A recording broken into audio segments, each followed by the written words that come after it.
Hi guys, ito na po yung aking nagawang chicken oil.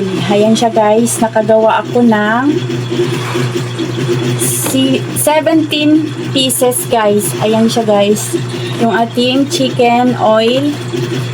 17 pieces po yung nagawa ko guys na ganito siya kalaki.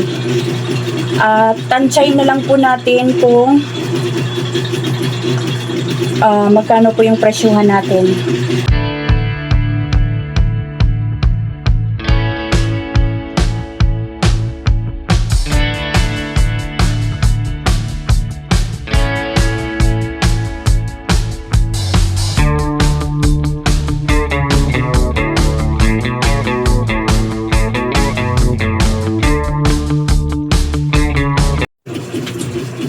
Hi guys! Welcome back po ulit sa aking YouTube channel, Ate Jo TV. Magandang araw or magandang gabi po sa inyong lahat. For today's video guys ay mag-share ako sa inyo ng aking gagawing or yung aking ginagawang chicken oil. Dahil nga po sa mga po, sa bago lang pa lang po sa aking YouTube channel, ako po si Ate Jo TV na nag-share po ng aming pangkabuhayan or yung aming hanap buhay, yung aming pag-ihaw-ihaw guys. Tapos ngayon, dun sa latest video ko, binalik ko ulit yung aming inasal or yung aming inasal na manok. Tapos ngayon po ay gagawa tayo ng chicken oil. I-share ko sa inyo kung paano ko po ginagawa yung aking chicken oil guys. Tapos, ito po yung ating mga sangkap na kailanganin. Meron po tayo dito 1.5 kilo guys na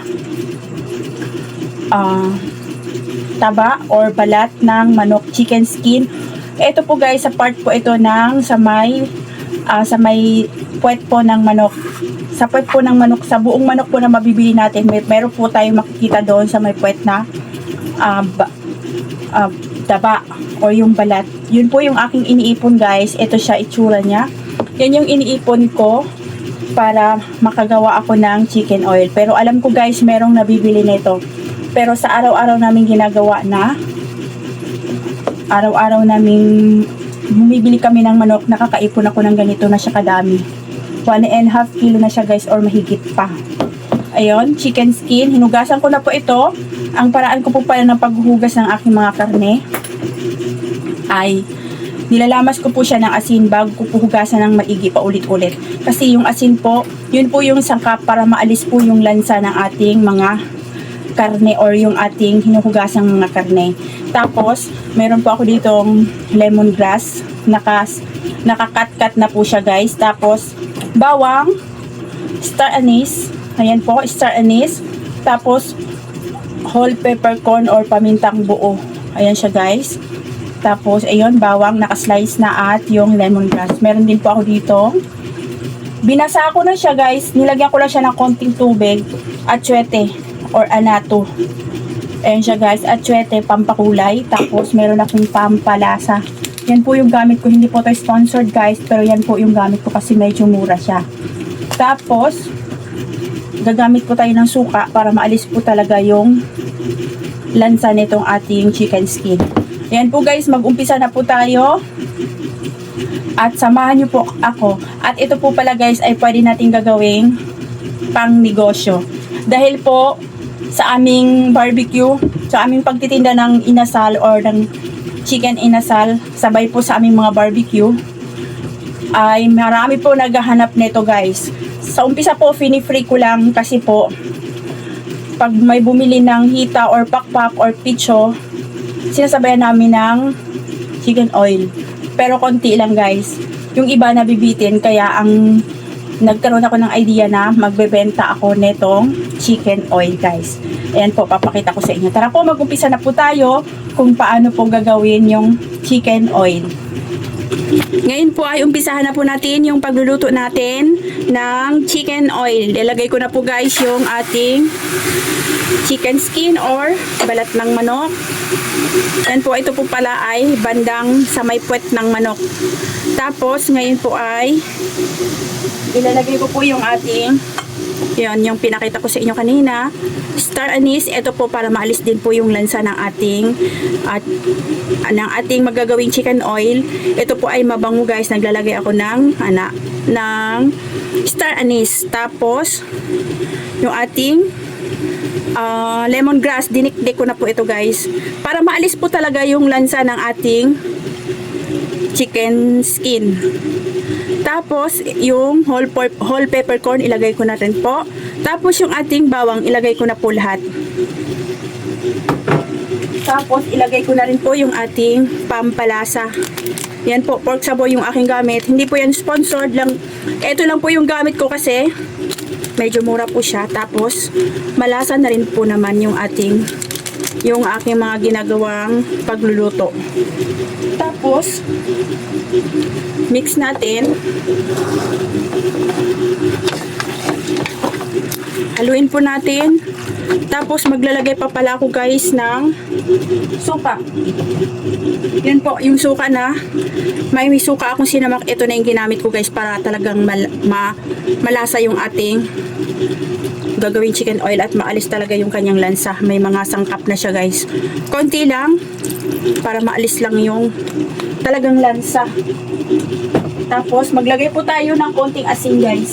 Konting asin lang, pinch lang, tansyado lang guys yung nilalagay kong asin. Lakasan na natin yung ating apoy. Tapos mix lang natin yan guys. Halu-haluin lang natin hanggang sa lumabas po yung kanyang oil.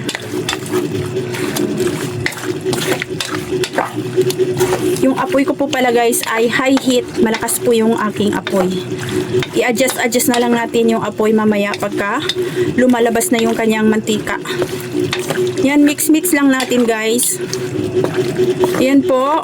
At ito po pala, ulitin ko po, itong chicken skin po na ginagamit ko ay ito po yung nakukuha ko dun sa aming ginagawang inasal na mga chicken. Kaya hindi na po ako bumili. Pero ang alam ko po, meron pong tinitindang ganito yung chicken skin. Kaya po naka-ano po tayo, nakamura. Kasi everyday po ang ginagawa po naming manok araw-araw ay nasa 7 to 8 pieces po na buong manok. Kaya po, ayun, nakakaipon po ako ng ganito kadaming balat ng manok. Yan guys, at ayan, ipapakita ko sa inyo kung paano po ito gawing negosyo. Sa costing po pala guys, kayo na lang po yung bahala sa pagko-costing, pero ibibigay ko po sa inyo yung idea kung paano po siya gagawing pang negosyo. Itansyado na lang po natin. Kayo na pong bahala mag-costing guys, or mag-presyo kung magkano po yung bentahan nyo. Kasi dito nga po sa akin, ito po ay hindi ko na binili. Naipon ko po ito dahil sa aming tinitindang chicken inasal. Yan, tapos mamaya guys, pagka lumabas na yung mantika, i-update ko kayo. Medyo matagal lang siya, halu-haluin lang natin para hindi po dumikit yung chicken skin sa ating kawali. Yan. Kaya po may tanglad para maalis po yung lansa ng ating manok at talagang malasa po talaga yung ating gagawing chicken oil. Tapos may peppercorn, merong din star anise. Yan po.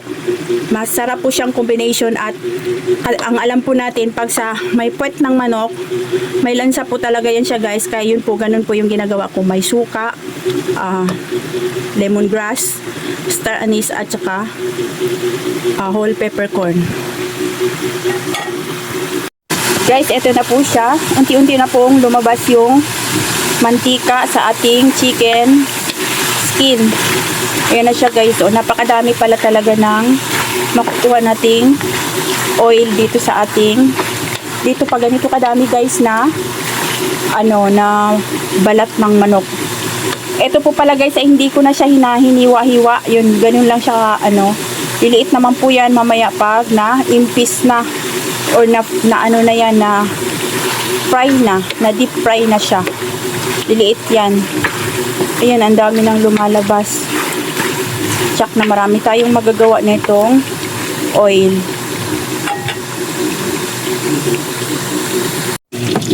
Guys, after a while, ito na po yung itsura ng ating gagawing chicken oil. Sobrang dami na ng mantika, guys. Lumabas na talaga yung kanyang oil. Tapos, malapit na siyang yan, medyo golden brown na siya, guys. Yan, hintayin pa natin yan. Hintayin talaga natin na ilalabas talaga niya yung kanyang mantika at magiging crispy na yung balat. And halo-halo lang natin kasi para hindi siya dumikit sa kawali. Hi guys, eto na po yung ating chicken skin. Ang daming oil guys na lumabas sa ating ginawang chicken oil. Ayan na siya guys. Golden brown na yung ating chicken skin. Pwede na yan guys ihango. Tanggalin natin yung balat. Tapos itong balat guys ay itatabi natin. Pwede yan siyang papakin. Masarap yan guys. Pwede rin yan ihalo sa pag halimbawa nagugulay tayo ng munggo. Masarap na masarap yan guys sahog sa munggo. Ayan, tamang-tama guys. Ngayon pala ay Thursday. Bukas Friday.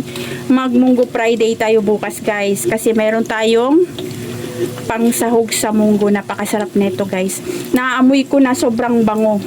Naamoy ko yung star anise guys, tsaka yung ating lemongrass sabay yung bawang. Pati yung bawang guys, crispy na ito. Ayan crispy crispy. Ang sarap na nito papakin. Ayan, sa mga gustong gusto ng dyan, bawang. Tingnan nyo, ang dami guys yung nakaslice na bawang. Ayan sarap. Masarap yan papakin. Ngayon po ay tanggalin na natin siya sa ating oil or sa mantika. Lagay natin dito sa plato guys. Nilagyan ko ng tissue para ma-absorb yung mantika. Ayun, ang sarap. Ayan, papakain natin yung kanyang balat. Ang sarap nito guys. Tsaka may timpla na rin to guys. Nilagyan ko na yan ng lasa.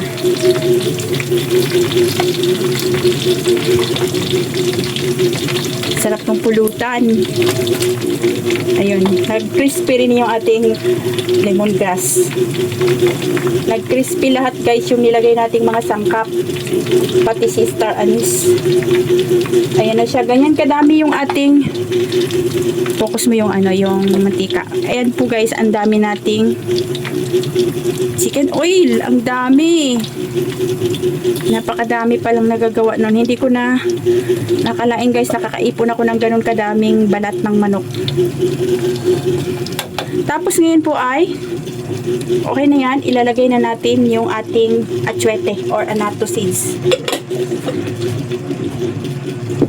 Medyo lalayo guys sa camera, ilayo mo konti kasi may to guys, ang ginawa ko, binasa ko siya ng konti, hindi naman asin basang-basa para guys, magiging makulay talaga yung ating oil. Ilagay ko na guys yung ating annatto seeds.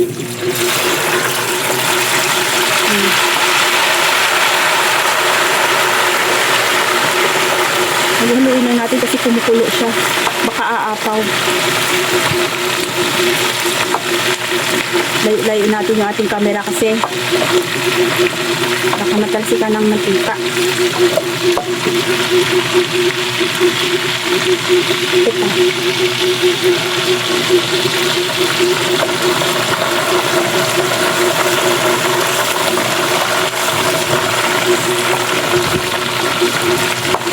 Yan, okay na yan guys. Nagkaroon na ng kulay yung off na natin yung ating apoy. Tapos palalamigin natin to. Kasi baka papait yung ating oil. Tanggalin lang natin. May kulay na yan siya guys. Ayun, makulay siya pagka binasa natin. Ang bilis niya magkulay pagka binasa natin yung guys, yung annatto seeds. Kasi pag tuyo siya guys, parang ang tagal niya magkulay. Kaya yun po yung ginagawa ko. Medyo binasa ko yung annatto seeds. Ayan, palamigin na lang natin yan. Pagkatapos po ay ipapak natin yan para gawin nating pang negosyo. Palamigin muna natin. Medyo mainit pa guys. Hindi lang medyo mainit, mainit na mainit pa talaga. Yan na guys yung ating chicken skin. Tinikman na ni Mister. Tikman natin kung anong lasa.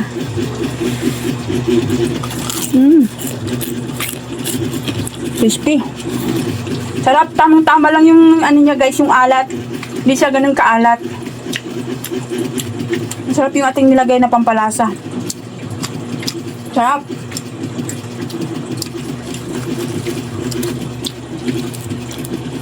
Ito guys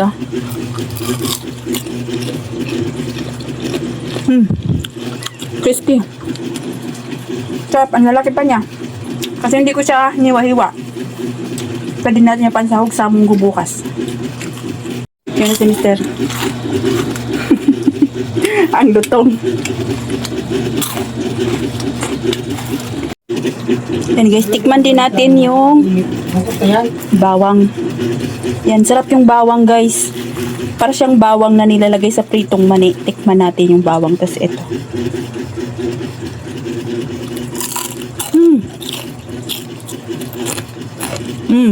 Sarap ng bawang. Sobrang crispy talaga.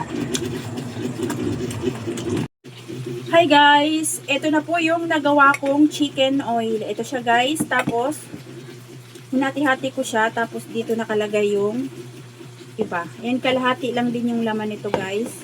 Kasi, mas madali kasi siyang i-repack pagka na dito ko nakalagay. Kaya dito ko siya nilagay sa lagayan na to guys. Ito yung nagawa nating chicken oil sa 1.5 kilong chicken skin. Yan na po. Tapos ngayon po ay ipapak or ililipak ko po siya dito sa lagayan na ito. Pwede po tayong gumamit ng glass o yung bote. Pero ako po, ito lang, practical yung iniisip ko guys. Dito lang para mura ang maibebenta. Mura natin siya maibebenta kasi hindi masyadong mahal itong lagayan na ito. Ito yung itsura niya. Ito siya guys. Ito po ay 4 ounce. Yung size po niya ay 4 ounce. Ito siya guys. Ganito kalaki. Pupunuin natin to. Tapos, yan. Ipapak natin siyang ganyan. Ito, madali lang siya guys. So, ito na itsura niya guys, yung ating chicken oil. Hindi masyadong puno para hindi siya matapon. Ingatan lang natin kasi madali lang itong matapon talaga. Yun siya guys, ganito kadami. Yun siya guys, pwede natin itong ibenta na kanya-kanya naman tayo ng presyuhan kasi depende rin po sa pagbili. At yun na nga po sa sinasabi ko sa inyo, yung chicken oil na to ay hindi ko siya binili, yung chicken skin pala guys, hindi ko siya binili at ito ay naipon ko lang sa ginagawa naming inasal na chicken. Kaya hindi ako masyadong gumastos. Pero kung sa inyo, kayo na po yung magtansya kung paano nyo po siya i-presyuhan. Ito siya guys. Siguro ang bentahan nito mga 25 pesos. Para sa akin, 20 to 25 pesos yung ibenta ko dito. Kasi gumastos din tayo guys sa ano. Ito siya guys. Ulitin lang natin. Yan. Ito po 100 pesos po ito. Nabili ko na to. Ito po yata ay 58 pesos. Hindi ko na matandaan. Wala pang 100 to guys. Yung binili ko na ito na ganitong lagayan. Yan, ulitin lang natin hanggang sa maubos natin sa pag-pack. Tapos magtitira din ako para sa aming sa free. Yung iba kasi guys, nabibitin sila sa kasi sinasabaw nila sa kanin to guys yung etong chicken oil na to pag bumili sila ng mag-inasal. Yung iba bumibili sila ng ano, yung gusto nilang bumili kasi kulang daw. Kaya yun, magtinda tayo. And guys, negosyo idea guys. Ito papakita ko sa inyo. Ayan, pwede natin ganito lang yung. Pero kung gusto natin na sealed, pwede tayong gumamit yung bote. Yung bote para siguradong hindi siya maano. Pero ingatan lang natin to na i-display natin siya sa hindi na nalagayan. Hindi na aalo. kasi hindi siya masyadong seed. Ulitin ko po, ito ay hindi masyadong ano siya, pero para sa ito pang masa na bentahan guys ba, pang masa siya. Ganyan lang. Ulitin lang natin hanggang matapos to.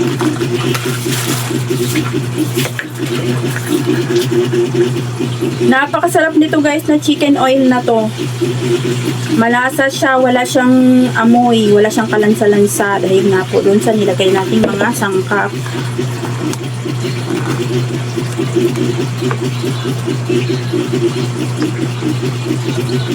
Yun lang siya guys. Ulitin lang natin. Kunti lang yata magagawa nito. Tingnan mo yung ating anato seeds. Kulay na kulay. 10 pesos lang yung 10 pesos lang yun guys, yung anato seeds na yun binili ko dito sa palengke sa amin. Ganyan lang gagawin natin. Kulay na siya. Kasi yun nga po yung ginagawa ko, basain natin muna siya bago ilunod. Bago natin ilagay dun sa ating oil. Para mabilis siya kumulay.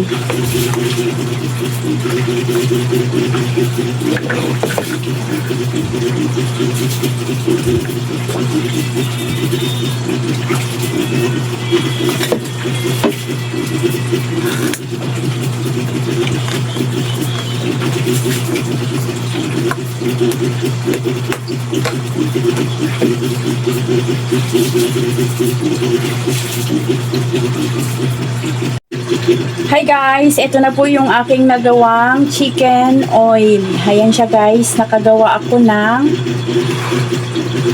17 pieces guys. Ayan siya guys, yung ating chicken oil.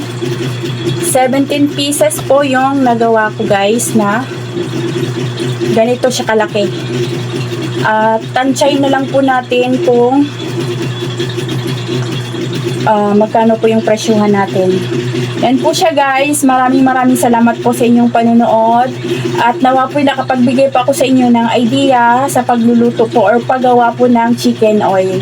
Maraming salamat po ulit. And please like, share, and subscribe po sa aking mga video kung nagugustuhan nyo po. At sa mga bago pa lang po sa aking channel, check nyo po yung aking mga videos. Sinishare ko po yung paggawa namin ng mga ihaw-ihaw at kung paano po rin po ginagawa yung aming ito pa guys, yung partner nito, yung inasal, meron din po akong video kung paano ko po ginagawa. Ayun lang po guys, and God bless po sa ating lahat. Maraming salamat po ulit. Bye!